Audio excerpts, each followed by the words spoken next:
Olá pessoal, sejam bem-vindos ao Mochilão Podcast. E esse é o primeiríssimo episódio do Mochilão e temos como convidado hoje o professor Leandro Costa. O professor Leandro já viajou para vários lugares, mas para esse podcast a gente escolheu 4 lugares específicos, que foi a cidade de Roma, na Itália, o deserto do Atacama, no Chile, a cidade sagrada e misteriosa de Machu Picchu, no Peru, e Marrakech, em Marrocos. Então fiquem aí com a conversa que eu tive com o professor Leandro. Estamos aqui então com o professor Leandro. Muito boa noite, professor Leandro. Boa noite ao senhor André, a todos que estão nos ouvindo. É uma satisfação poder participar deste podcast com vocês e conversar um pouco sobre viagem, enfim, jogar um pouco do papo fora, tratando dessa questão que é muito cara, que é viajar. Então agradeço pelo convite, agradeço por fazer parte desse projeto e vamos lá. Eu que agradeço por ter aceito o meu convite, é uma honra estar conversando com você. E a gente vai conversar sobre os lugares que você visitou, sobre todas as viagens que você fez, que eu imagino que devem ter sido experiências incríveis, indescritíveis também. Sim, sem dúvida. A viagem, as viagens, elas representam muito na nossa existência, na minha existência, porque cada itinerário, cada lugar visitado representa um universo. Então, a partir dessas experiências, você vai alargando a sua visão de mundo, você vai tendo contato com outras culturas, com outras pessoas. E isso, a meu ver, representa uma das perspectivas da nossa existência, né? Qual que é o sentido da nossa existência? O sentido da nossa existência é alargar a nossa visão de mundo. Então, além do estudo, além da leitura de bons livros, obviamente, além das amizades, um outro elemento que contribui, que ajuda na ampliação, do alargamento da nossa visão de mundo, a meu ver, são as viagens. Então, viajar representa muito para mim. Interessante, além do mais, ainda eu imagino que você deve ter entrado em contato com pessoas que têm uma realidade completamente diferente da nossa, que vive aqui no Paraná. Claro, realidades sociais, realidades políticas. Por exemplo, o nosso Brasil, ele é marcado por diferenças sociais, por abismos sociais gritantes. E isso, especialmente nos países do sul global, é muito marcante. É uma realidade que não é muito diferente do Brasil. E o mais interessante é que nós moramos num país de dimensões continentais, né? Então, se você vai no norte ou no nordeste, você, do ponto de vista da temperatura, né? Você vai vivenciar uma sensação térmica completamente diferente da Serra Gaúcha ou da Serra Catarinense. Então, essas dimensões continentais do Brasil acabam mostrando esse aspecto, mas também indicando que as experiências dentro do próprio Brasil são variadas, né? Bastante, né? Imagino. Você já foi para o norte? Para o nordeste?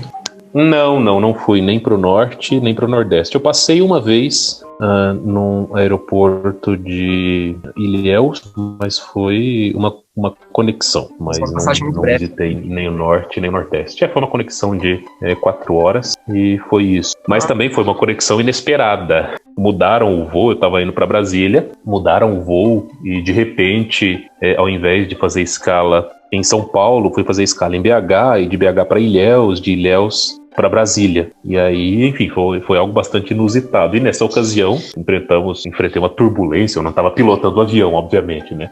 Mas quando eu falo enfrentamos, é porque eu estava dentro do voo, enfrentando a turbulência, uma das mais severas que eu já enfrentei na vida. Nossa, deve ser uma coisa, sei lá, meio assustadora você enfrentar uma turbulência. E não.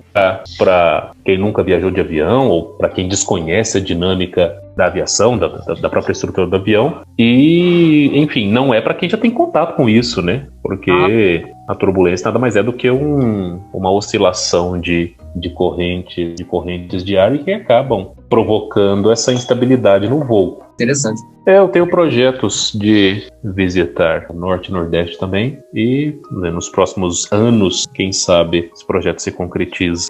Tem que se concretizar mesmo. Mas enfim, vamos do Nordeste para Itália. Eu gostaria de perguntar para você como é que foi a sua viagem para Roma, que era um dos lugares que a gente já tinha combinado de conversar sobre, né? Sim, muito bem. Eu vou ler umas pequenas informações rápidas aqui sobre Roma. Roma é uma cidade e uma comuna especial da Itália. É a capital do país, da província homônima e também da região do Lácio. Com 2,8 milhões de habitantes em 1.285,3 km² de área, também é a maior cidade italiana e a quarta cidade mais populosa da União Europeia. A área urbana de Roma se estende além dos limites administrativos da cidade, com uma população de cerca de 3,8 milhões. Entre 3,2 e 4,2 milhões de pessoas vivem na área metropolitana da cidade italiana. A cidade está localizada na porção centro-ocidental da Península Itálica, cortada pelo rio Tibre, dentro do Lácio. Roma é a única cidade no mundo que tem em seu interior um país inteiro, o enclave do Vaticano. E bem, Roma é praticamente uma das cidades mais importantes da história da humanidade, não é isso? Exatamente, pensar que todo o Ocidente dependeu ou esteve sob a administração romana, a administração do Império Romano, e depois todo o processo de expansão do Império Romano acabou tomando praticamente toda a bacia do Mediterrâneo. O Ocidente se forma, a história do Ocidente, a cultura ocidental europeia se forma sob a égide do Império Romano. E isso depois reverbera, isso tem ecos dentro da situação de expansão marítima, uma vez que Portugal e Espanha contribuíram decisivamente para esse processo no Novo Mundo. Depois a Inglaterra entra também nesse processo de expansão marítima e acaba vindo para o Novo Mundo e também indo para países do continente africano, os países do Extremo Oriente, e enfim, então a Roma, o Império Romano, foi fundamental para a história da formação da Europa, e a Europa, que coloniza boa parte do Novo Mundo e que coloniza, que invade boa parte dos países africanos, se não todos, isso vai ser decisivo e vai influenciar de uma maneira expressiva toda a formação da história dessas novas localidades. Então Roma é fundamental nesse processo. Interessante. Roma é um centro histórico classificado pela Unesco como patrimônio mundial. Né? Sim, exatamente. E é um lugar belíssimo, é um lugar impressionantemente lindo. Eu imagino. Deve ser fenomenal tudo que você vê lá. E é uma cidade muito grande, né? Com certeza, né? Sim, é uma cidade grande. O centro, ele é marcado, assim como outras cidades europeias, o centro é marcado por uma delimitação, como eu posso dizer, uma delimitação que, no contexto de uma Idade Média, representavam as antigas muralhas da cidade, só que com a modernidade a cidade extrapola os limites dessa muralha, né? Então tem alguns vestígios, algumas localidades você pode ver a muralha de pé, mas em outras você tem só o indicativo de que ali eram as muralhas fortificadas de Roma, e a cidade ela extrapola esse limite, esses domínios. Então Roma é uma metrópole. Com certeza, interessante. Eu vou fazer uma pergunta que, se tratando de Roma, chega a ser até meio ridícula fazer, mas é uma pergunta que eu pretendo fazer para todos os lugares que a gente vai conversar, né? Sim. Quais foram, antes de você ir para Roma, o que te fez decidir ir para lá? O que mais te chamou a atenção? O que você estava planejando fazer em Roma para decidir, eu vou para Roma? Bem, eu estava com uma ideia de visitar alguns países europeus. Uhum. E nesse meu planejamento de visitar alguns países europeus, eu tinha por pretensão visitar exclusivamente Roma. E acabou que, nesse processo de planejamento, na pesquisa de passagens, acabei encontrando alguns voos interessantes que me permitiram ficar algum tempo em Lisboa, em Londres, e que teriam um destino final em Roma. Mas acabou que eu tive vontade de conhecer Roma e, enfim, ano passado acabou dando certo. E aí fiz o planejamento, comprei as passagens e fui. Que ótimo, acho que seu gato derrubou alguma coisa. Sim, sim. Então, conte pra gente como que foi esse tour por Roma. O que você visitou primeiro? Pois é, num primeiro momento eu cheguei na cidade e fui fazer um reconhecimento dos entornos de onde eu estava hospedado, porque eu cheguei à noite. Mas antes disso, eu tinha já passado por Roma, porque nesse meu planejamento eu contemplei também o Marrocos. Então eu fui a Londres, fui a Roma, fui para Marrocos, para Marrakech. Então, no primeiro dia eu fiquei no aeroporto, me hospedei nas imediações do aeroporto e fui para Marrakech. Depois voltei para Roma novamente, depois de 4 dias, e aí foi na ocasião em que eu de fato fui conhecer a cidade de Roma, enfim. Mas no primeiro dia eu sempre gosto de conhecer os entornos da região, um mercadinho, um restaurante, um pouco fazer esse reconhecimento da localidade. E eu fiquei hospedado num lugar privilegiado. Eu estava a menos de 1,5 km do Vaticano, fiquei muito próximo, a menos de 400 metros de Castello Sant'Angelo. Eu tinha vista privilegiada do Castello Santo Ângelo, ou Castello Sant'Angelo, e fiquei hospedado num lugar bastante interessante. E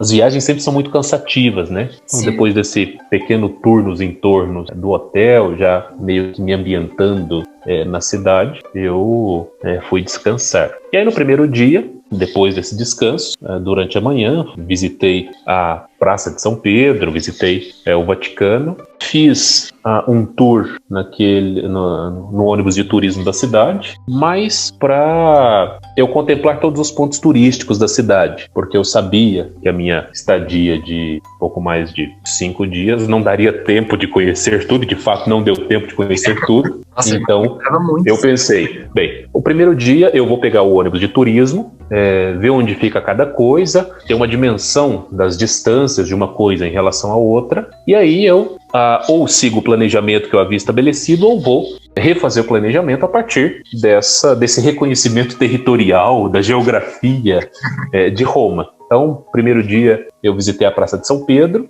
depois fui andar no ônibus de turismo, que contemplava os principais pontos turísticos na cidade de Roma, e à noite fui numa pizzaria, num restaurante, comer a pizza italiana, a pizza romana, que é bastante gostosa, e tomar um vinho. Depois voltei pro hotel. Eu tenho uma amiga que mora na Itália, e ela sempre fala que a pizza italiana é muito superior à pizza brasileira, e ao mesmo tempo eu tenho uma outra amiga que já foi para a Itália e fala que a pizza brasileira é melhor. Bem, e agora o que eu vou falar pro senhor? Sejamos diplomáticos com todos, né? Sejamos diplomáticos com aqueles que são contra, com aqueles que são a favor, sejamos diplomáticos com os italianos, conosco brasileiros. Mas a pizza é muito boa, tão boa quanto as pizzas brasileiras, apesar de que no Brasil tem uns lugares que não dá, né? Mas as pizzas, elas são boas. Gosto de ambas. Interessante. Bom, e já que estamos falando sobre isso, sobre comer, teve mais alguma coisa típica da culinária italiana que você teve a oportunidade de experimentar? Sim, além dos vinhos, né?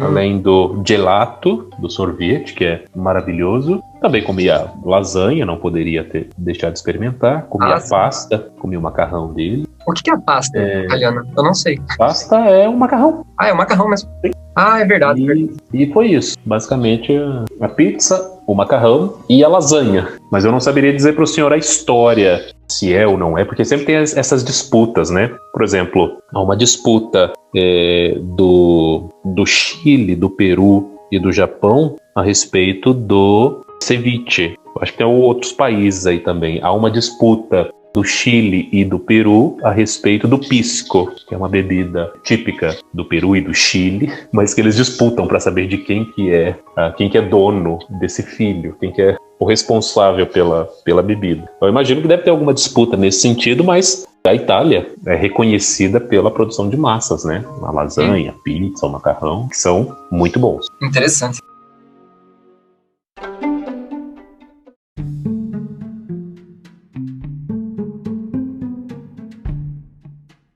Você falou do ônibus de turismo. Por quais lugares que ele passa? Sim, ele faz uma... Roma é complicado, porque tem algumas localidades que você não pode acessar de automóvel. Ônibus, carro, algumas partes do centro não te é permitido acessar. O próprio Panteão, você não consegue entrar de carro na Praça do Panteão, é um acesso restrito. Você pode chegar de carro até determinado ponto, mas de ônibus é impossível. Então, Piazza Navona, Panteão, a Piazza Barberini, os entornos dessas localidades você não pode visitar. Então acaba que... Não pode nem a pé, não pode chegar nem perto. A pé sim. Ah, tá. Agora, com um ônibus é impossível andar naquelas vielas. Com o carro, alguns entornos da região é possível. Um ônibus que é uma estrutura maior, ele consegue fazer um outro tour. E aí, o ônibus passou no Coliseu, o ônibus passou no Circo do Nero, ou melhor, no Circo, no Fórum Romano, então, que fica próximo do Coliseu. Você não chegou a entrar no Coliseu? Você só... Sim, mas em outra ocasião. Eu fui no Coliseu no último dia. Com o ônibus de turismo, eu só passei nos entornos, nas imediações. Vi o Coliseu, gigantesco, certo?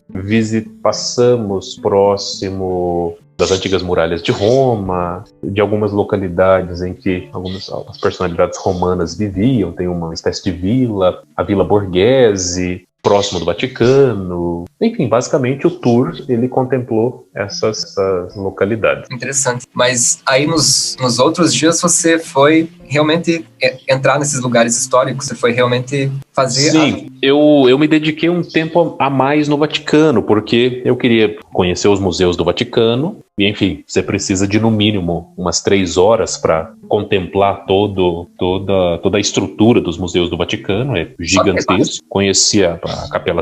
No mínimo 3 horas. Ah, tá, no mínimo 3 horas. Se você vai fazer um tour muito rápido, sem fazer as devidas apreciações, enfim, no mínimo 3 horas. Eu gastei 4 horas e meia. Fui à Capela Sistina. Eu tinha um passeio marcado nas escavações da Basílica de São Pedro, mas isso era no outro dia. Então, eu fui no Museu do Vaticano, entrei na Basílica de São Pedro, fui à cúpula. Então, todo esse percurso, eu gastei o dia para fazê-lo. E aproveitei numa das ocasiões, participei da missa do Natal, da missa do Galo, com o Francisco. Enfim, foi isso. E aí, num dos dias, eu havia marcado previamente no Ufficio Scavi, que é um departamento da Fábrica de São Pedro, que é uma instituição que cuida da arquitetura e da estrutura da Basílica de São Pedro. Eu marquei uma visita ao subsolo da Basílica de São Pedro, porque a Basílica de São Pedro foi construída em cima de um cemitério que ficava do lado do Circo de Nero. Então, a Praça de São Pedro e uma parte lateral da Basílica era o antigo Circo do Nero. E acredita-se que o Pedro, a tradição coloca Pedro como o primeiro papa, a tradição católica romana coloca Pedro como o primeiro papa, acredita-se que o Pedro foi assassinado no circo e depois recolheram um cadáver num cemitério que ficava do lado. Enfim, alguns indícios históricos, arqueológicos e mesmo alguns textos apontam para isso. E as escavações, feitas a mando do Papa Pio XII, 1950, nesse período, acabaram descobrindo alguns elementos que corroboraram para a tese de que embaixo da Basílica, naquele cemitério que está embaixo da Basílica, se encontrava o túmulo do apóstolo Pedro. Então, o altar da Basílica de São Pedro é construído em cima do túmulo que é atribuído a Pedro, que é atribuído a São Pedro. E aí, nessas escavações, você consegue passar nas antigas ruas do cemitério, enfim, ver os antigos túmulos, e são túmulos completamente diferentes daquilo que a gente acredita, né? É mesmo? Porque hoje os túmulos, eles colocam caveira, enfim, essas coisas. Os túmulos antigamente eram espaços, eram salas em que eles veneravam a morte, mas não no sentido de venerar a morte com caveira, com obscurantismo, essas coisas, com o preto. Mas a veneração da morte deles era diferente, era com flores, era com túmulos decorados, muito bem decorados, e isso pode ser visto nesse percurso. Em alguns momentos é um lugar úmido, é um lugar um pouco mais frio, quem tem dificuldade de andar, quem tem dificuldade de subir ou descer escadas, vai ter dificuldade nesse passeio. Recomenda-se, inclusive, que não seja feito. Quem tem claustrofobia também. E a guia, uma historiadora brasileira, conduziu todo o trajeto apontando, fazendo alguns apontamentos, fornecendo algumas informações para nós a respeito das questões que a gente estava vendo. E o final do percurso chega até o túmulo, a tumba de Pedro, a tumba de São Pedro. É bastante interessante esse passeio, mas ele deve ser agendado previamente, porque nem todos podem acessar, tem uma quantidade de pessoas que pode visitar as escavações. Imagina que você coloca 500 pessoas, 1000 pessoas para passar num lugar histórico, antigo, que demanda alguns cuidados para conservação, não dá, né? Então tem uma limitação de pessoas que pode passar diariamente. Há um controle de umidade, apesar de ser bastante úmido lá embaixo, há um controle de temperatura, apesar de ser frio lá embaixo. Enfim, então é bastante interessante esse percurso. E aí dá para visitar a Cripta dos Papas também, que fica acima das escavações, e a Basílica de São Pedro, que ela é por si só algo, digamos assim, uma maravilha da arquitetura, né? Uhum. A Pietà tá por lá, enfim, as pinturas, a própria estrutura da Basílica é algo impressionante. Uma curiosidade que me passou pela cabeça, foi muito difícil de agendar essa visita? Não. Não? Porque o pessoal conhece pouco essa possibilidade, né? Então você envia um e-mail, eles te retornam com algumas informações, com o link para o pagamento, que você tem que fazer um pagamento, 35 euros, e aí você recebe um número de protocolo, e aí eles te dizem o horário que você deve comparecer, e foi isso. Interessante. É que Roma é uma das cidades mais visitadas do mundo, né? Sim. Aí imaginava que fosse bem difícil de conseguir agendar uma assim. Depois da Basílica de São Pedro, quais outros lugares você visitou em Roma? Eu visitei o Panteão Romano, visitei a Piazza Navona. O Panteão eu não pude acessar, estava fechado. Putz. Fui também no Coliseu. Acessei o Coliseu, fui no Monte Palatino. Enfim, é um complexo ali no Coliseu é um complexo de coisas. Então é o Monte Palatino, o Arco de Constantino, Coliseu, e são ruínas, né, no caso do Monte Palatino. Enfim, mas é belíssimo. Confesso que eu me senti em casa em Roma, andando nas ruas, enfim, parecia que eu já conhecia a localidade. E é belíssimo. Qualquer lugar que você olha, você vê uma construção renascentista, alguma coisa nesse sentido. Os dias, ao menos no inverno, os dias são muito agradáveis. A luminosidade, os entardeceres são belíssimos também. Enfim, foi bastante interessante. Puxa, que interessante. De todos esses lugares que você visitou em Roma, quais foram as coisas assim que mais te chamaram a atenção? Simplesmente assim. Olha... E você lembra assim que, nossa, isso me chamou muita atenção, isso me surpreendeu. Até tipo alguma coisa que você não esperava que acontecesse ou que você visse lá e aconteceu. Sim. Ou você viu. Olha, Roma me surpreendeu. Eu esperava por uma coisa, as coisas que eu esperava foram contempladas, mas eu fiquei surpreso. Roma é linda, Roma é uma cidade belíssima, acho que valeu muito a pena. Agora, algo que me impressionou, me surpreendeu, enfim, a cidade. Porque a cidade, a meu ver, a cidade é tão bonita, tão agradável, que eu fiquei feliz de ter visitado. Mas assim, tem algumas vias centrais da cidade, elas são um pouco sujas. Isso não que seja novidade, né? Mas, enfim, acho que um pouco da sujeira, de descasos com algumas questões que não são, com alguns edifícios que não são históricos, né? Um descaso, talvez da iniciativa pública, da iniciativa privada, foi isso. Mas toda a cidade me surpreendeu, os lugares que eu visitei, foi algo muito bom. E sobre o Coliseu, como é que foi a visita ao Coliseu?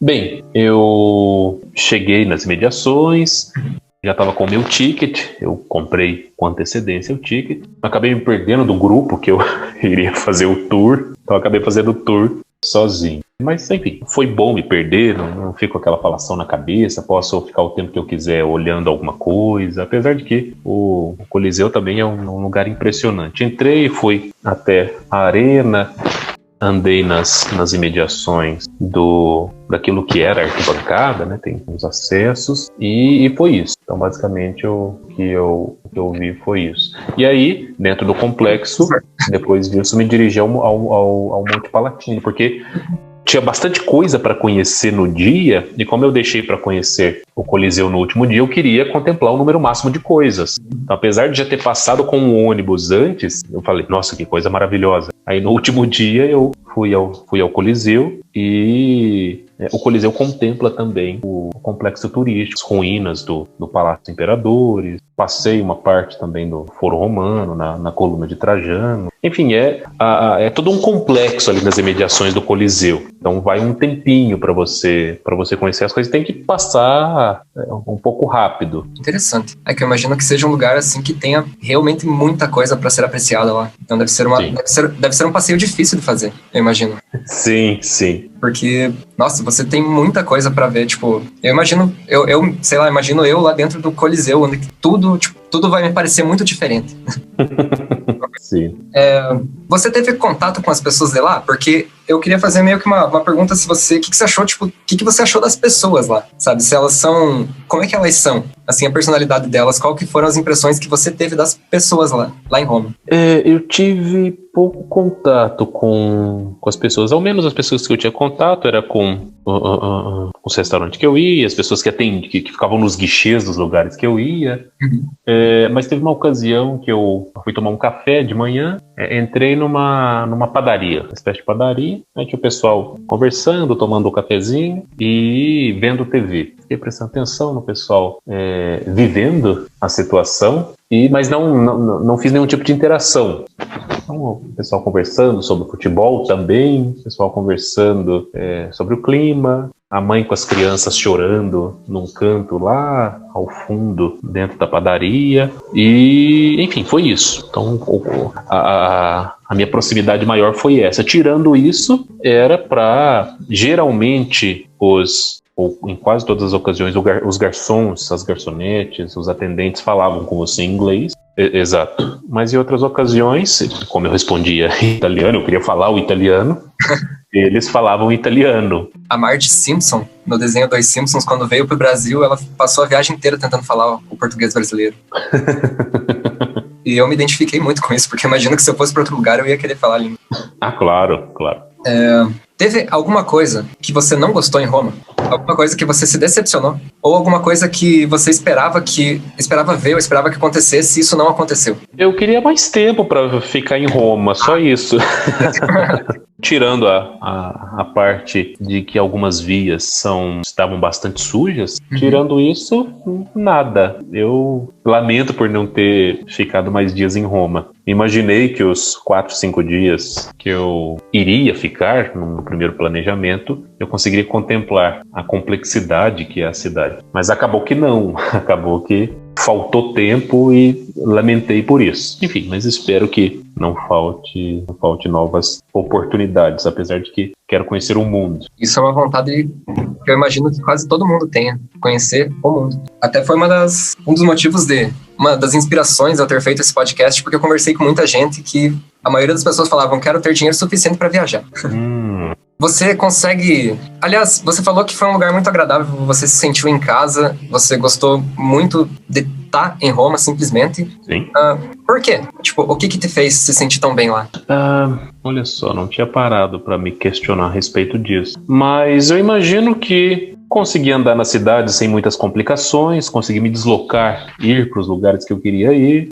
Me alimentei muito bem, me senti bastante seguro na cidade. A comida, enfim, eu acho que esses aspectos da alimentação, da segurança, do lugar que você ficou, do lugar que eu fiquei hospedado, todos esses elementos acabaram fazendo com que eu me sentisse em casa. E, naturalmente, conhecer Roma pelos filmes, né?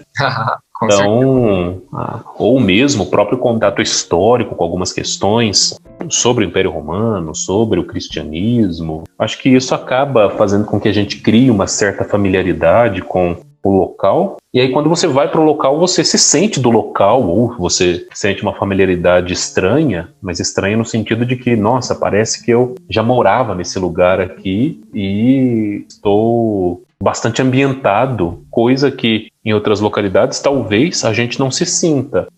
Interessante.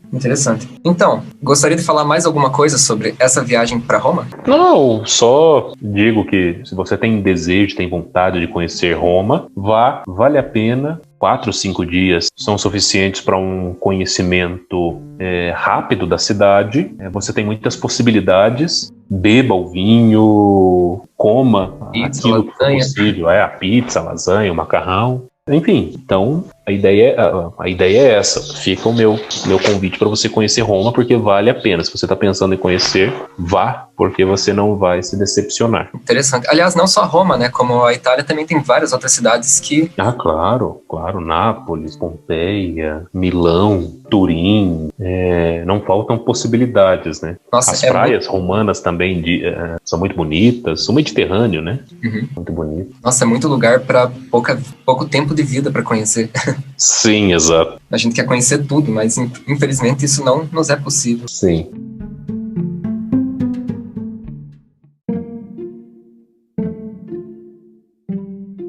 Bem, então vamos de Roma, voltando para a América Latina, vamos agora para o deserto do Atacama, é isso? É isso, pode ser. Podemos falar sobre o Atacama. O professor Leandro foi também para o deserto do Atacama, que está localizado na região norte do Chile até a fronteira com o Peru. Com cerca de 1.000 quilômetros de extensão, é considerado o deserto mais alto do mundo. É o deserto não polar mais seco do mundo, pois chove raramente na região em consequência das correntes marítimas do Oceano Pacífico não conseguirem passar para o deserto, por causa de sua altitude. Assim, quando se evaporam, as nuvens úmidas descarregam seu conteúdo antes de chegar ao deserto, podendo deixá-lo durante épocas sem chuva. De acordo com estimativas, o deserto de Atacama ocupa 105.000 km², ou 128.000 km² se as encostas inferiores dos Andes forem incluídas. A maior parte do deserto é composta por terreno pedregoso, lagos de sal e areia. Então, Leandro, antes de você viajar para lá, quais foram as motivações de você ter decidido ir para o deserto do Atacama? Porque eu imagino que o Atacama deve ser um lugar bem diferente de Roma. Sim, bastante diferente. O Atacama foi uma das minhas primeiras viagens. É mesmo? Então, sim, foi um mochilão que eu fiz pela América Latina, junto com alguns amigos que também gostam de viagem. E dentro do planejamento, a sugestão para conhecer o Atacama veio. Eu acabei acatando dentro do grupo de amigos e fui. Não tinha muito conhecimento a respeito do Atacama, mas depois que veio a sugestão, eu fui pesquisar, fui ver e fiquei impressionado com o lugar também, que é uma localidade impressionante. Ela é impressionante, mas no sentido de belezas naturais, eu imagino, né? Belezas naturais, exatamente. Belezas históricas, construções históricas, vai para a Europa. Belezas naturais, deserto do Atacama, Cidade do Cabo, enfim, é o lugar. E belezas naturais com aspectos históricos, vá para o Peru. O mundo é vasto, né? Mas, enfim, dentro da nossa conversa, é isso. Interessante. Você falou que você fez um mochilão pelo Atacama. Exato. Qual que é a diferença de fazer um mochilão para qualquer outra coisa? Qual que é a definição de mochilão? Pois é, um mochilão você pega vários dias com uma mochila, obviamente, ou seja, com poucas coisas, e faz um tour por várias cidades. Então, esse tour contemplou Argentina e Chile. Só que na Argentina conheci Buenos Aires, fui a Córdoba, também a Mendoza. Na sequência visitei Santiago, a capital chilena, e depois me dirigi ao Atacama. Estava no nosso planejamento visitar a cidade de Salta, na Argentina, mas a chuva impossibilitou que nós seguíssemos o trecho e acabamos encerrando a viagem ali no Atacama. Ficamos mais dias no Atacama e não fomos para Salta. Puxa. E um elemento que eu chamo a atenção, o Atacama, ele, como você leu aí, né, um dado histórico, um dado geográfico, ele está numa região alta. Uhum. E Santiago do Chile está praticamente no nível do mar. Apesar de que a cordilheira, ela fica, o plano de fundo da cidade fica belíssimo. E aí, nós optamos por fazer o percurso não pelo ar, mas por terra. Só que tem um dado interessante, porque se você sai de Santiago e vai para a vila, o deserto do Atacama, a vila da cidade do Atacama, você gasta 24 horas, ou seja, um dia. Só que se você vai de avião quando você sai de Santiago ou de qualquer outra localidade para chegar até o Atacama, você tem que ir para o aeroporto de Antofagasta e você já chega numa altitude de mais de 2.000 metros de altura. Você sai de do Brasil, algumas regiões do Brasil 600, 700, 800 metros de altura e vai para uma localidade de 2.000 metros, você vai sofrer os impactos disso. Diferentemente, se você vai de ônibus, se você pega o ônibus em Santiago e vai para o Atacama, você vai conquistando a altitude aos poucos. E aí você não sofre tanto com a rarefação do ar. É um dos motivos que nos levou a optar pelo trajeto de ônibus. A gente já sabia que era 24 horas, ou seja, um dia. Um dos motivos foi esse, de ir se ambientando com altitude e já não chegar desmaiando, faltando ar, alguma complicação nesse sentido. E muito cansativo, a viagem muito cansativa. O ônibus era um ônibus leito, a poltrona do ônibus reclinava 180 graus, então você podia dormir tranquilamente. Tinha até umas cortininhas no ônibus, dava para você fechar a sua espécie de cabine que tinha ali, mas mesmo assim a viagem é bastante cansativa. Eu imagino, deve ser mesmo. Então, conte pra gente como que foi essa viagem pro Atacama. Onde você passou por lá, o que você viu, o que você fez lá. Eu imagino que você deve ter visto muita paisagem incrível. Sim, não só paisagens incríveis, mas vulcões dentro das paisagens incríveis, né? Lagos de sal, vulcões, deserto de sal. Tem uma região do deserto de sal que você tem que tomar um certo cuidado, porque ainda tem algumas minas, alguns explosivos da antiga disputa, que ali é um território de disputa, né? Se não me engano, a Bolívia entrou em disputa com o Chile para cuidar daquela região, tomar aquela região. E acabou que o território ficou para o Chile, depois de alguns acordos. A história é mais ou menos essa. E, se não me engano, a Bolívia queria uma saída para o mar. E isso motivou uma série de disputas. Então tem algumas regiões ali do deserto de sal, que você não pode andar tranquilamente, porque ainda tem alguns explosivos, algumas minas explosivas dessa época. E nem todas foram encontradas, e por consequência nem todas foram desativadas. Geysers, né? Aqueles pequenos lagos ou pequenos orifícios no chão que jorram água com pressão. Também dias lindos, mas muito secos. E deve ser muito calor. A média, se não me engano, a média de temperatura num dia é 40 graus lá, né? Sim.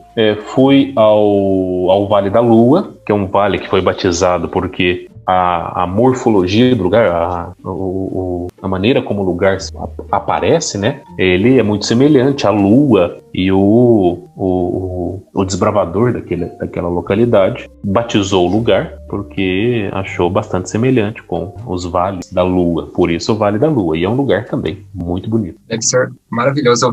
Eu vi as fotos aqui na internet e já fiquei apaixonado pelo lugar. Você chegou a ver neve no deserto do Atacama? Não, neve não. Mas se eu subisse a algum vulcão, eu certamente veria o resto de gelo, né? Resto de neve, mas a neve não. É interessante porque no deserto, é um deserto, as pessoas geralmente associam o deserto com lugares quentes, mas lá neve. Claro. E também deve formar uma paisagem muito bonita, você vê. Sim, os cumes dos vulcões, os cumes das montanhas que compõem a cordilheira, todos eles são cumes cobertos por neve. Interessante. Você chegou a ver a mão gigante? Mão gigante? Existe uma escultura de uma mão gigante. Não cheguei, nem sabia dessa escultura. Eu tenho uma foto aqui que eu achei no site. Ela possui mais de 10 metros de altura e inúmeras lendas sobre a famosa mão gigante. Foi esculpida pelo chileno Mário Irazabal em 1990. Sim. Não, essa não vi. A mão gigante eu não vi. E você chegou a visitar alguma ruína, algum museu, alguma coisa assim? Não. Só fiquei nos entornos ali da cidade, é uma vilinha, né? Mas não fui em nenhum museu, apesar de que tem um museu. Fui só na igrejinha da cidade e foi isso. A cidade é uma vilinha, é uma vila pequena. A cidade tem 3.000 e poucos habitantes, né? Isso.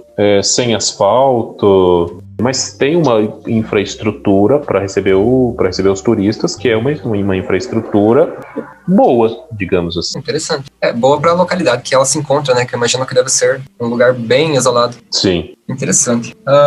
Então, teve alguma coisa... O que mais te chamou a atenção em todas essas paisagens, assim? Teve alguma coisa que te surpreendeu bastante? Sim, teve as Piedras Rojas, que é um lugar, nossa, fantástico.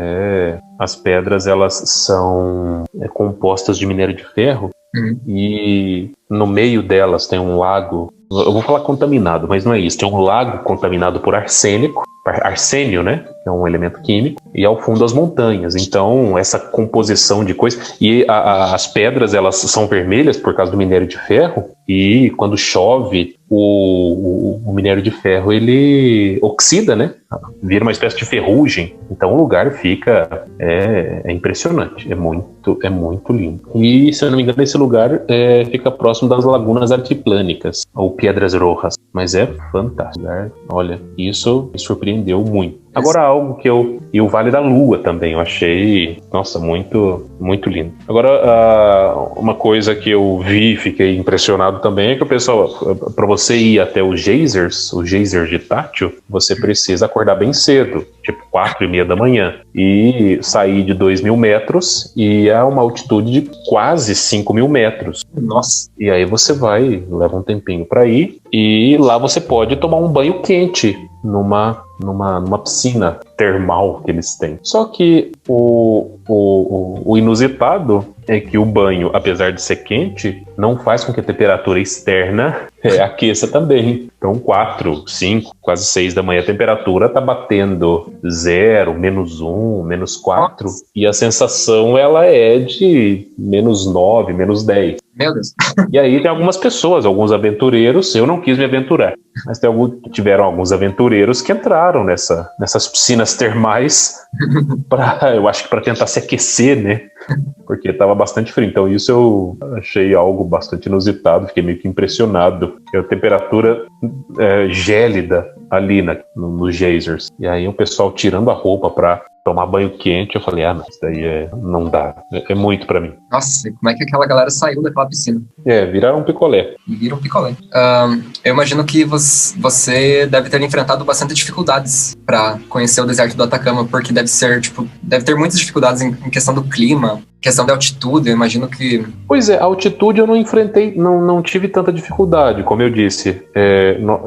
Eu fui de ônibus, de Santiago para o Atacama eu fui de ônibus, então eu não tive tanta dificuldade de me ambientar com a altitude. Agora o deserto é uma localidade bastante seca, então a pele ressecada, é um lugar de escassez de água, então você inicia o banho, depois de um tempo a água ela acaba, óbvio que é uma opção do hostel, mas enfim, depois de um tempo a água acaba, demora um outro tempo para ela voltar novamente. Então esses aspectos que fazem parte da infraestrutura. Uma outra coisa que me pegou foi a questão da temperatura. Eu fui pro geyser e eu estava com uma roupa térmica por baixo, coloquei a minha camisa flanela, coloquei uma lã por cima e vamos embora. Achei que estava preparado para o frio. Enfim, enfrentando o frio de Curitiba, de União da Vitória, falei, o frio do geyser não vai ser nada, né? Vou tirar de letra. E cheguei lá, foi terrível. Eu não esperava aquela temperatura, aquele vento cortante, e isso foi algo que me fez sofrer um pouco lá no geyser. Mas aí tomei um chazinho, tomei uma bebida quente, fui para dentro do micro-ônibus que havia. Você tem que ir de excursão para lá, né? Fui para dentro do micro-ônibus.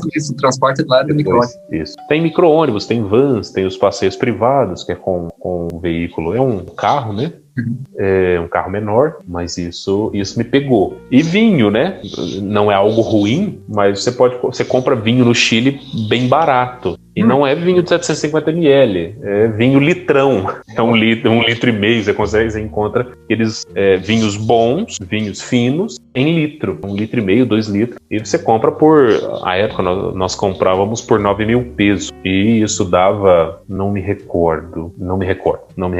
Mas 9.000 pesos era algo assim, muito barato do ponto de vista do Brasil. Você compra um vinho chileno aqui no Brasil por R$ 35, um exemplo, não vou fazer propaganda do vinho aqui, que ele não está patrocinando o nosso podcast. Você compra um vinho aqui por R$ 35, lá no Chile a gente encontrava o vinho por R$ 7. Se você converte o peso chileno para a nossa moeda, a época estava R$ 7. E um vinho fino, bom. Puxa. Nossa, olha para você ver. E aí, quando você vai ver o vinho litrão, a coisa também é barata, não é caro. Então, o vinho tomava todo dia no deserto. Nossa. Era algo muito bom. Esse lugar eu me sentiria em casa mesmo. Sim, senhor André. Enfim, você teve contato com pessoas, assim, também é uma pergunta que eu preparei para fazer para todos os lugares, tipo, o que você achou das pessoas de lá, como é que as pessoas... Muito acolhedoras. Como é que são as condições de vida das pessoas lá, porque eu imagino que lá pela cidade ser bem retirada e ser bem pouco populosa, assim, o que você achou, assim, da maneira como as pessoas vivem lá? Sim, eu acho que as pessoas poderiam viver melhor, mas isso, infelizmente, não depende delas, né? Porque a escassez de alimentação, a escassez de alimento, a escassez de emprego, a escassez de salário, tem questões políticas que extrapolam a vontade das pessoas, né? Então, é uma região afastada. Percebi algumas situações que aparentavam miséria de algumas regiões da localidade por parte da população, mas as pessoas muito simples, muito acolhedoras, se esforçavam para conversar com você, para entender você, para fazer com que você se sentisse bem. Então, nesse aspecto, eu gostei bastante da população. Interessante. E assim, tive mais contato com pessoas no Chile do que em Roma, no Atacama, do que em Roma. Até porque eu fiquei num hostel, né? O hostel tem aquela diversidade de pessoas e também tem os chilenos, o povo da localidade. Interessante, porque isso é uma característica que eu até li na internet, de que as pessoas lá são muito acolhedoras. Interessante. Gostaria de fazer mais alguma observação sobre essa viagem até o Atacama? Não, acho que é isso também. Fica o convite para quem quiser conhecer o Atacama, vale a pena. Prepare-se em vários sentidos, com dinheiro para conhecer os lugares, para sofrer alguns perrengues também, né? E vale a pena. Acho que o Atacama é um lugar que me impressionou muito. Fiquei boquiaberto com a beleza do lugar. Interessante. E é interessante que é simplesmente uma beleza natural, né? Sim, exatamente. É simplesmente um lugar bonito. Interessante.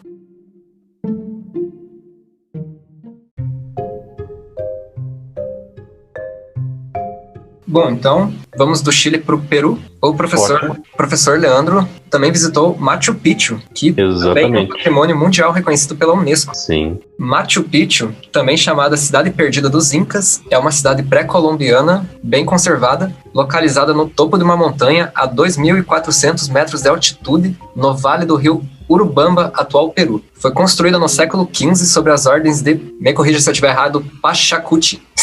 O local é provavelmente o símbolo mais típico do Império Inca, quer devido à sua original localização e características geológicas, quer devido à sua descoberta tardia em 1911. Apenas cerca de 30% da cidade é de construção original, o restante foi reconstruído. As áreas reconstruídas são facilmente reconhecidas pelo encaixe entre as pedras. A construção original é formada por pedras maiores e com encaixes com pouco espaço entre as rochas. E, aliás, uma curiosidade é de que a cidade ela levou mais ou menos uns 600 anos para ser descoberta, é isso? Sim, exatamente. Ela ficou muito tempo perdida naquela localidade. Sim. Basicamente. E a primeira pergunta que me vem na cabeça, até chegar às ruínas da cidade Inca, deve ter sido uma jornada, uma aventura.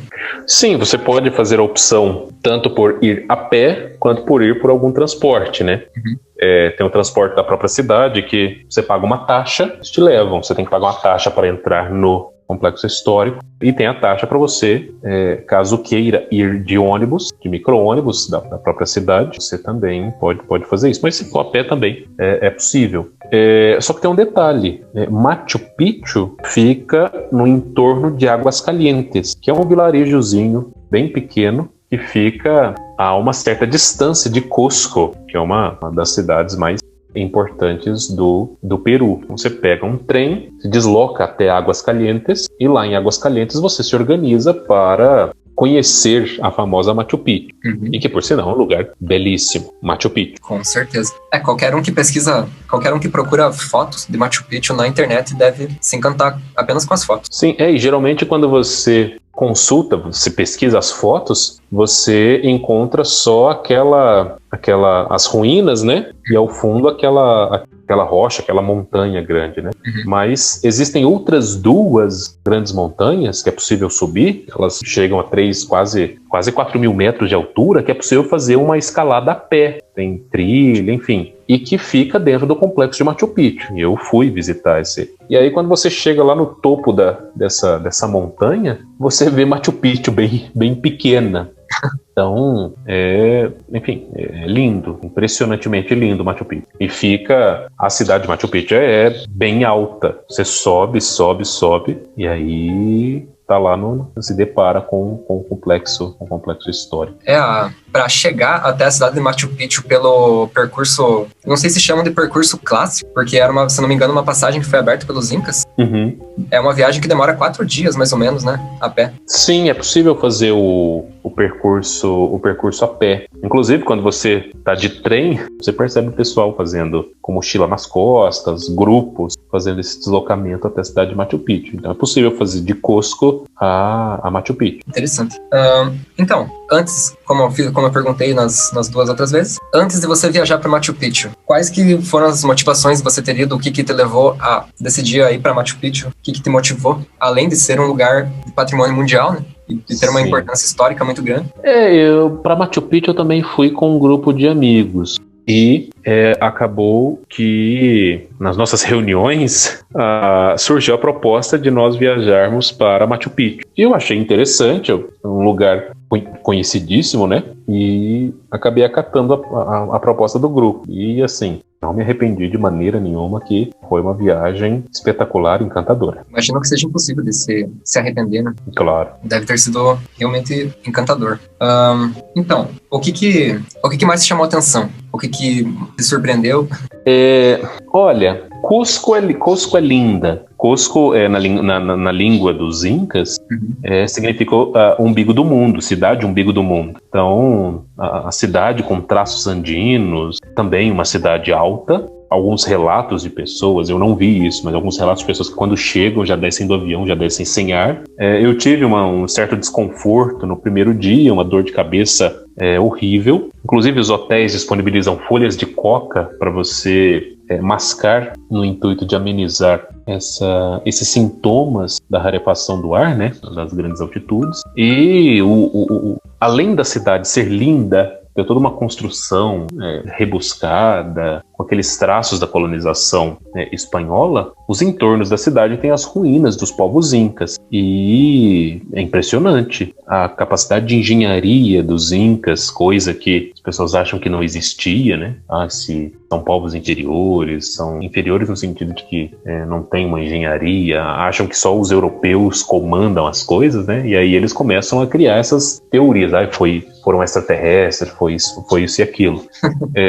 Não, os caras tinham um conhecimento, um conhecimento tecnológico, uma engenharia bem desenvolvida. Tanto é verdade que eles ergueram pedras nos precipícios para construir Machu Picchu. E alguns elementos matemáticos da composição das construções, que você percebe, os guias vão te falando dentro do complexo turístico, você fala, nossa, os caras são muito bons. E além de Cusco, que é belíssimo, os entornos da cidade com essas ruínas também são impressionantemente lindos. E é o Vale Sagrado, esqueci o nome das outras localidades. Enfim, mas são lindos, são belíssimos. E eu fui no inverno e nós tínhamos a pretensão de visitar aquela montanha colorida, só que estava nevando e o caminho estava fechado por causa da neve. Nossa. Então não pude conhecer a montanha colorida. Eu esqueci o nome dessa montanha. Talvez essa pergunta seja redundante, mas quando você caminhou pelas ruínas de Machu Picchu, você... Sim.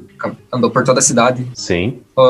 O que você percebeu assim que foram as coisas assim que mais te impressionaram? Eu acho que não tem outra palavra para usar além disso, além dessa. A cidade lá dentro de Machu Picchu mesmo, lá no meio das ruínas. O que me impressionou foi que a cidade de Machu Picchu está encravada em cima de um morro, de um precipício. Então, às vezes você chega em alguns lugares, você vê um precipício gigantesco à sua frente. E você fala, nossa, como que os caras fizeram isso? Os caras são muito bons, os caras tiveram uma habilidade em relação à engenharia, tiveram uma habilidade em relação à construção de modo geral, e que você fala, nossa, a gente conhece pouco da nossa história, a gente, da formação da América Latina, né?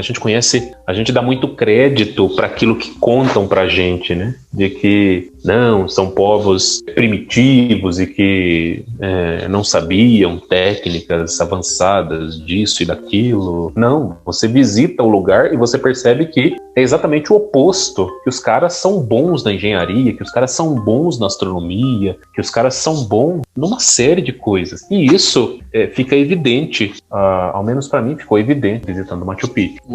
A cidade, ela é dividida em duas partes, né? A agrícola e a urbana, né? Uhum. E aqui eu tô lendo aqui que na parte urbana existia templos, existia praças. Eu acredito que os incas, eles até tinham suas próprias crenças, eu imagino, né? Sim, sim. Eu não sei dizer pro senhor, mas tinha uma reverência ao Deus Sol.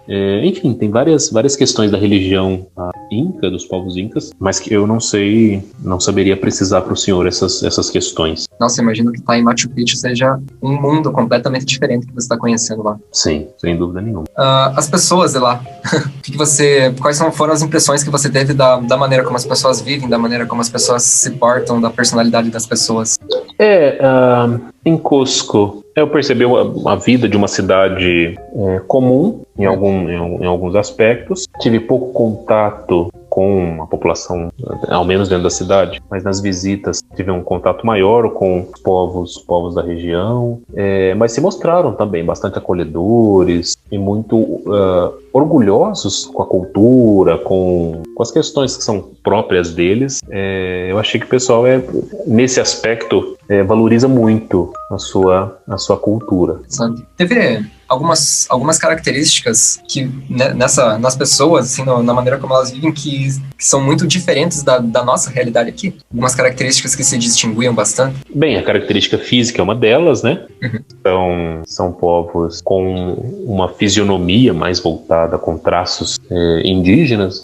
Também as vestimentas são vestimentas mais próximas são vestimentas próprias da cultura, né? Então, eu acho que esses dois aspectos são relevantes dentro do seu questionamento.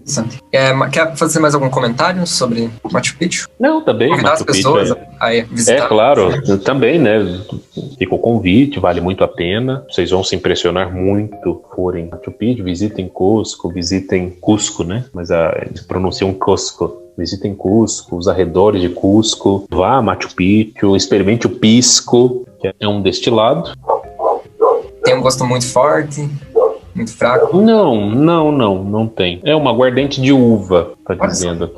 Mas assim, não tem... Por exemplo, quando a gente pensa em alguma coisa fabricada com uva, geralmente a gente vai pensar num suco de uva, num vinho, né? Mas não tem essa característica. Interessante.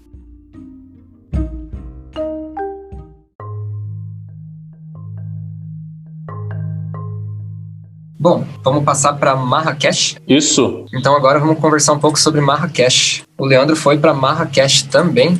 Marrakech é uma cidade do centro-sudoeste de Marrocos, situada perto do sopé norte da Cordilheira do Alto Atlas. Conhecida como a Cidade Vermelha, a Pérola do Sul ou a Porta do Sul, é a capital da prefeitura homônima e da região de Marrakech-Safin. Em 2004, tinha 801.043 habitantes na zona urbana e 1.070.838 habitantes na prefeitura. É a quarta maior cidade do país, a seguir a Casablanca, Fez e Tanger. Situa-se 580 quilômetros a sudoeste de Tanger, é das chamadas 4 cidades imperiais de Marrocos e a que atrai mais turistas. Eu acho que essa é uma cidade que as pessoas conhecem menos essa cidade do que as outras que a gente comentou agora há pouco, né? Então, Leandro, quais que foram o que te fez ir pra lá? Como que você decidiu ir pra lá? Quais que foram... Também foi uma decisão... Eu havia planejado ir para a Europa, e aí o grupo de amigos falou que eles iriam visitar o Marrocos e perguntaram se eu não me interessava. Eu disse que estava indo para a Europa, etc. E aí, nesse convite, eu falei, não, então faço isso. Chego na Europa, vou ao Marrocos, depois volto para a Europa. Então, a ideia partiu desse processo. E conte para nós o que você fez lá. Onde que você foi, o que você conheceu, Sim, onde você visitou, a importância desses lugares que você visitou, um pouco da história que você conheceu lá. Sim. A ideia de ir para o Marrocos era a de ir para o deserto do Saara. Então já são 2 desertos aí na conta, né? Mas cheguei na cidade de Marrakech, visitei a Medina, que no caso como eu disse, cidades medievais, né? Essas cidades antigas, elas tinham uma muralha protegendo a cidade de invasões, né? Então a Medina é a localidade em que está dentro das muralhas da cidade. Então conheci a Medina, algumas mesquitas conheci apenas do lado de fora, o mercado central, e no outro dia me dirigi para o deserto do Saara, na cidade de Merzouga, que fica a um bom tempo de Marrakech, 7, 8 horas de distância de Marrakech. Então, a ideia foi conhecer um pouco da cidade, né, de Marrakech, ao menos a localidade central, e aí depois me dirigi para Merzouga, em que fui para um acampamento no deserto do Saara. Então você acabou conhecendo você acabou passando mais tempo no deserto do Saara ou na cidade? Digamos que meio a meio, eu acho. Meio a meio? Um pouco na cidade, um pouco no trajeto, um pouco no deserto, um pouco no trajeto, um pouco da cidade. Digamos que isso. Eu vi num site aqui que a cidade de Medina, ela é exatamente o retrato das cidades árabes que a gente tem no imaginário. Sim. Eu lembro que a cidade árabe que eu tenho no meu imaginário é de um episódio do Pica-Pau, que ele tá no deserto lá e ele tá protegendo uma mulher e o Zé Urubu vem tentar Sim. Né? Mas tem o Aladdin também, né? Tem o Aladdin. Tá no imaginário do pessoal. Basicamente aquilo. E tem uma novela da Globo que passou nos anos 2000, que é o Clone. Então retrata, inclusive foi gravado, do Marrocos. Uma curiosidade é que a personagem já da nostálgica novela O Clone, eu tô lendo esse texto, caminhou por esses mesmos corredores, os corredores de Souk Semarino. Você chegou a visitar lugares da cidade mesmo? O mercado central e os entornos da mesquita central da cidade. Então basicamente foi esse a praça central, né? Basicamente foi esse o que eu conhecia de Marrakech. E o que você achou desses lugares? Como que você se sentiu lá? O que você fez? O que te impressionou? Gostei bastante. A comida boa, mas muito temperada. Eu imagino que lá deve ter uma culinária um tanto quanto diferente da nossa. Repleto de comerciantes. Não era possível entrar na mesquita. A única mesquita de todo o Marrocos que não muçulmanos podem entrar em Casablanca. Não saberia precisar para o senhor as razões disso. A cultura árabe, notável, né, marcante. Enfim, é isso. Quais pontos, características da cultura árabe que te marcou quando você foi para lá? A arquitetura, o próprio idioma, né? Que isso fica evidente. Você olha para as placas e você é um analfabeto. Porque às vezes o inglês, o alemão, você está familiarizado com as letras, né? Algumas letras não, porque algumas letras do alemão, enfim. Mas quando você olha para o árabe, você é um analfabeto, sabe? Não sabe qual que é o caminho para ler aquilo, ou o que aquilo está querendo dizer para você, ou a que letra aquilo se refere do seu idioma. Nesse aspecto, as vestimentas também, muito, muito marcante dentro da população. E a religião islâmica. A religião islâmica. Tipo, como é que eram as vestimentas das pessoas? As mulheres com a burca, ou quando não estava com a burca, estava com o véu. Os homens com aquela túnica e aquele chapéu tradicional do árabe, né? Eu não sei o nome daquele chapéu. E são homens sempre com homens, mulheres sempre com mulheres. Isso que prescreve a religião, né? Então, eles têm uma vocação muito forte para o comércio. Então, qualquer coisa que você vai comprar, você pode negociar Basicamente, ao menos os habitantes que eu tive contato, basicamente eles falam o francês, o espanhol e o árabe. Nossa, eu imaginava que 3 idiomas. era quase impossível se comunicar com as pessoas lá. Não, é porque é uma rota comercial, né? Historicamente é uma rota comercial, né? Ah, nossa, Então há uma fortíssima influência de várias culturas ali. Cultura árabe, espanhóis, tem uma região da Espanha que foi tomada por árabes, né? E o francês. Isso que achei bastante interessante, fiquei impressionado que os caras transitam muito bem entre os idiomas. Interessante. E o que você não gostou nessa viagem para Marrakech? Talvez alguma decepção, não sei. Olha, eu acho que a cidade poderia ser melhor cuidada do ponto de vista de lixo, esgoto. Naturalmente, isso não depende de uma parcela das pessoas, mas uma parcela expressiva depende dos governantes, né? Eu acho que esse aspecto poderia ser um pouco melhor. Eu fiquei um pouco decepcionado nesse sentido. Interessante. Quanto às pessoas que vivem lá, a maneira como elas vivem, como elas se portam, quais características você percebeu que são bem diferentes daqui? A começar que a gente já falou um pouco sobre isso agora há pouco. Sim, homens sempre com homens, mulheres sempre com mulheres. É isso. E a vocação para o comércio. Comércio em todos os lugares.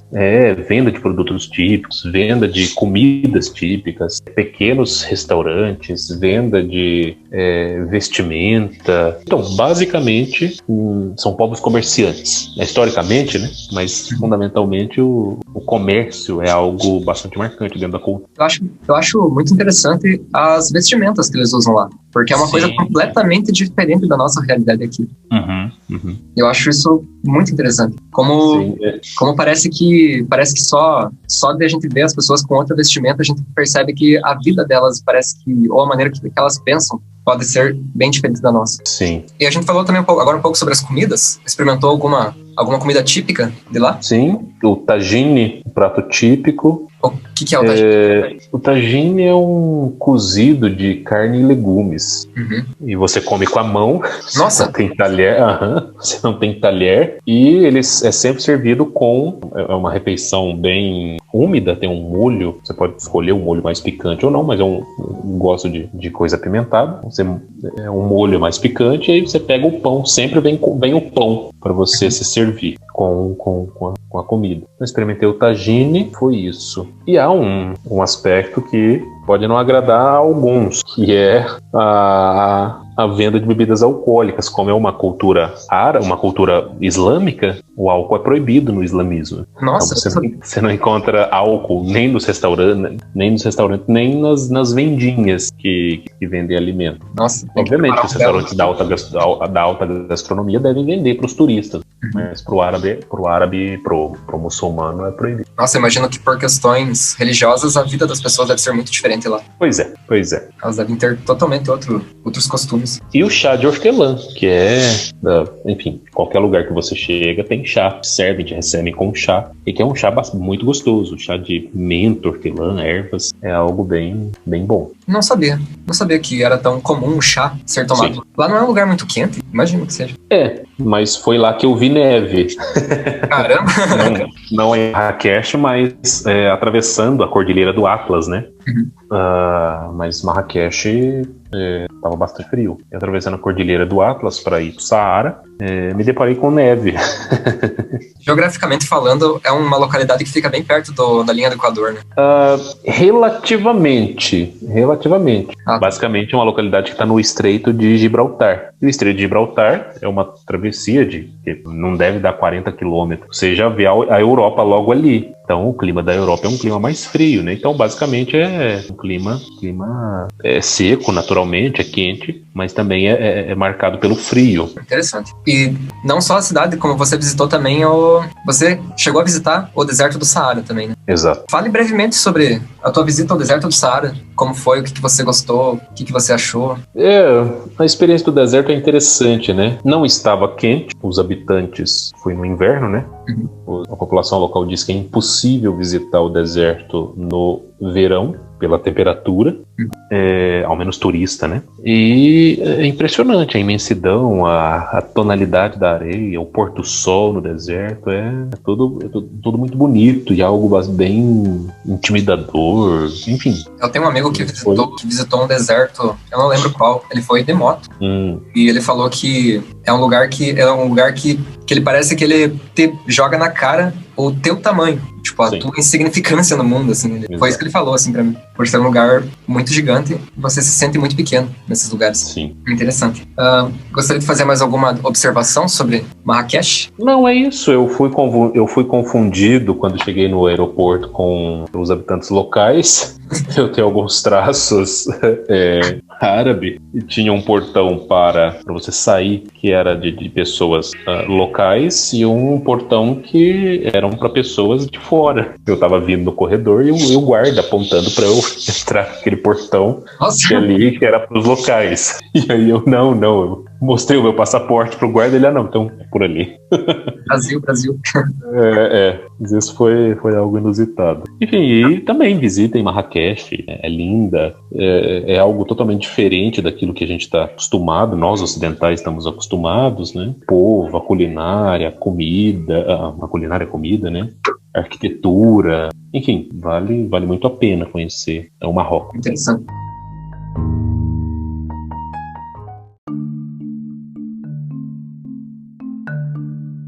E imagino que todos esses lugares que você visitou e conheceu e que a gente não conversou, até os lugares que a gente não conversou aqui, que imagino que você também deve ter visitado, eles devem ter te trazido experiências para a vida que mudaram totalmente, talvez, ou parcialmente, a tua visão de mundo, como a gente falou no começo. Né? Eu acho que uma das coisas mais interessantes de viajar é você ir para esse lugar e voltar diferente. Sim, sem dúvida.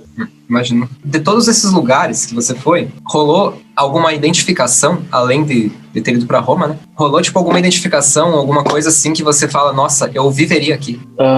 Olha, pergunta difícil. Não saberia responder para o senhor. Tipo, você se veria morando em algum lugar desse? É bem difícil essa pergunta.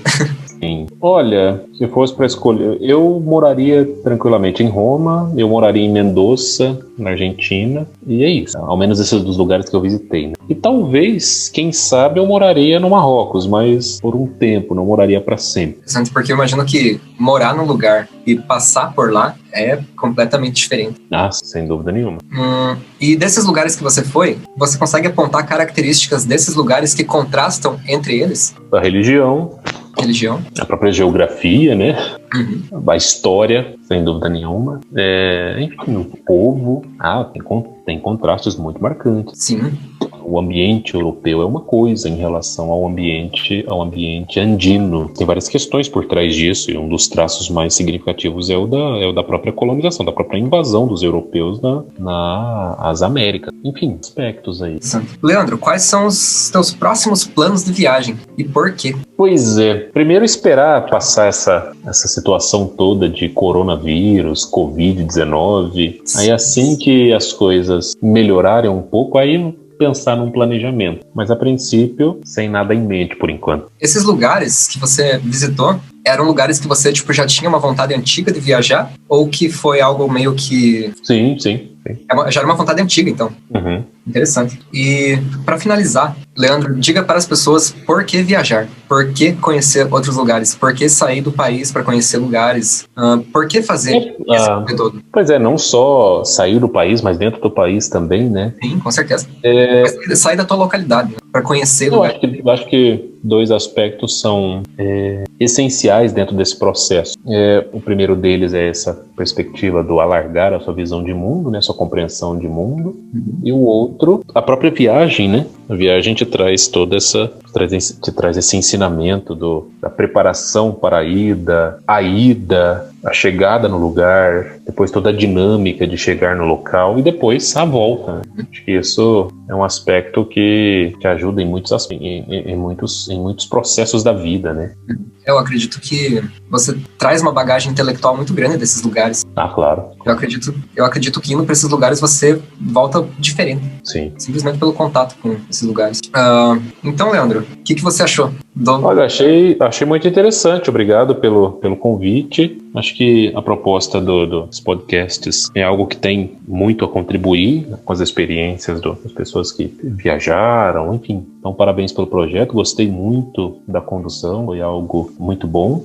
E é isso, espero poder voltar outras vezes para falar de outros lugares, outras localidades que eu visitei. Que legal, fico feliz que você tenha gostado. Para mim é uma honra estar te entrevistando aqui.